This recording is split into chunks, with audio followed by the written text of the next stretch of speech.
हम परतंत्र थे तब भी हम थे, हिंदू के नाते थे, एक राष्ट्र के नाते हम जीवंत थे। हमारा राष्ट्र प्रवाह तब से अक्षुण्ण चल रहा है। अब हम स्वतंत्र हो गए, तब भी हम है। हम एक राष्ट्र के रूप में इस भारतवर्ष में हिंदू समाज है। उसके 3 आधार है। ये ज्ञान हमारे पूर्वजों को प्राप्त हुआ क्योंकि उनको सुरक्षित और समृद्ध भूमि मिली, जिसने पाला पोसा बड़ा किया, संस्कार भी दिया। इसलिए हमारी राष्ट्रीयता का पहला घटक है भारत माता। दूसरा, हमको आध्यात्मिक सत्य और धर्म के आधार पर जीवन को गढ़ने वाले संस्कारों की परंपरा, संस्कृति की परंपरा सतत प्राप्त होती रही है, आज भी हो रही है। इसलिए हमको किसी ने जीता, कभी कत्लेआम हुए, कभी हमको घर के अंदर बंद होके जीना पड़ा, कभी हम उत्फुल्ल थे, स्वतंत्र थे, बाहर थे, पराक्रम कर रहे थे। दोनों ही अवस्था में हम थे, क्योंकि हमारी संस्कृति थी। ये दूसरा घटक है हमारे राष्ट्र का, हमारी पवित्र भारतीय हिंदू संस्कृति, सनातन संस्कृति। उसके अनेक नाम हैं। वो विश्व संस्कृति भी कही जाती है। सा प्रथमा विश्ववारा, ऐसा उसका वर्णन होता है।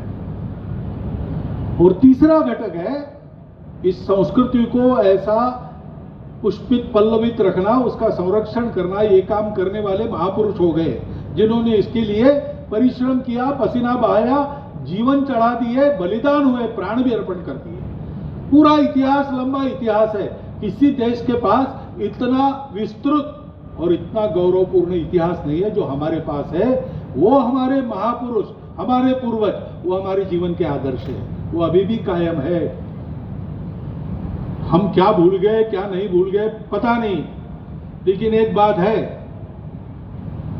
कि गुरुओं के बलिदान को, गुरुपुत्रों के बलिदान को संपूर्ण देश में आज भी माना जाता है। छत्रपति शिवाजी महाराज से लेकर लासित बड़फुकन तक, और कश्मीर में राजा ललितादित्य, राजस्थान में राणा प्रताप से लेकर तो नीचे चोल राजाओं तक, ये सारी महापुरुषों की परंपरा, त्यागमय परंपरा, देश को वैभव संपन्न वाले परंपरा, सबको मान्य है, किसी का विरोध नहीं। ये महापुरुष, उनके आदर्श, ये हमारे राष्ट्रीयता का तीसरा घटक है। ये जिनके पास है उनको हिंदू कहा जाता है आज भी। कभी कभी अपने आप को हिंदू न कहने वाले भी विदेशों में जाते हैं तो इनको हिंदू कहा जाता है या हिंदवी कहा जाता है। तब वो अचरज में पड़ जाते कि हम तो है नहीं, हम तो पूरी ताकत लगाकर हम नहीं है कह रहे। ऐसा लगातार कहने के बाद भी दुनिया आज भी हमें हिंदुओं से निकले या हिंदू ही कहती है क्योंकि वो दिख रहा है, वो सत्य है। इस सत्य को हम माने, वो टूटा हुआ आईना फेंक दे, हम सब लोग एक साथ रहे, उसके लिए स्वबोध आवश्यक है। गुरु की भक्ति से, भजन से, मंदिर में भक्ति करने से, मंदिरों का रखरखाव ठीक रखने से, मंदिरों को सामाजिक जीवन का केंद्र बनाने से अपना व्यक्तिगत स्वबोध जागता है। वैसे राष्ट्र का स्वबोध जागने के लिए क्या करना है? पहली बात, अपने घर की चौखट के अंदर कम से कम अपने घर की चौखट के अंदर, दुनिया भर में संभव हो तो दुनिया भर में, नहीं तो अपने घर के अंदर कम से कम भाषा, भूषा, भजन, भवन, भ्रमण, भोजन, ये हमारा चाहिए। जैसा हमारी परंपरा में वैसा चाहिए। बहुत सारे सिंधी भाई यहां बैठे हैं, मुझे बड़ा आनंद है। वो पाकिस्तान नहीं कहते, वो अविभाजित भारत कहते।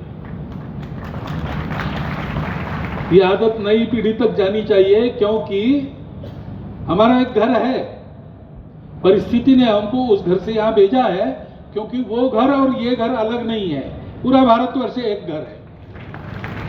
परंतु हमारे घर का एक कमरा जिसमें मेरा टेबल कुर्सी कपड़ा वड़ा रहता था, वो किसी ने हथियाया है, कल मुझे उसको वापस लेके वहां फिर से अपना डेरा डालना है।